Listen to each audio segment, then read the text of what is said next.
This quarantine is not going good on my physical appearance.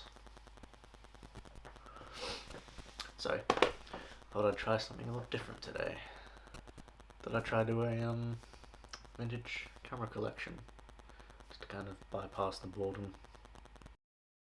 Right, so the first one we have is a Kodak box Brownie, which was popularly used from around the 1950s or 1960s.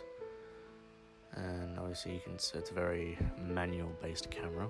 You can see the shutters just like that, control how long it's open for, and here you can see that the little viewfinders are here. The next one we have is a Agfa little camera. I forgot the name for it. As you can see, it opens up like this.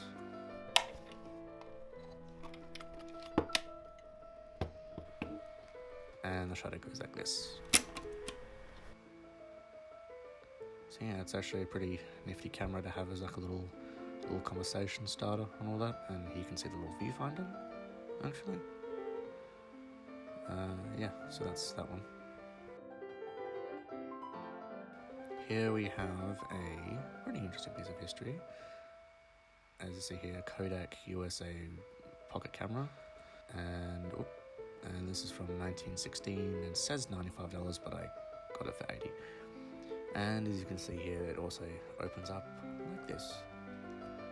And yeah, it's pretty old. Here's a shutter.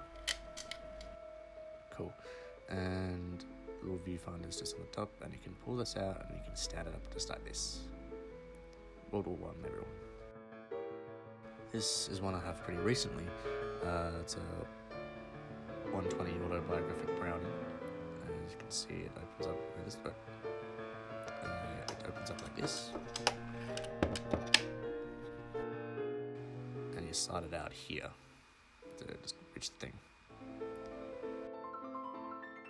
And here's a shutter.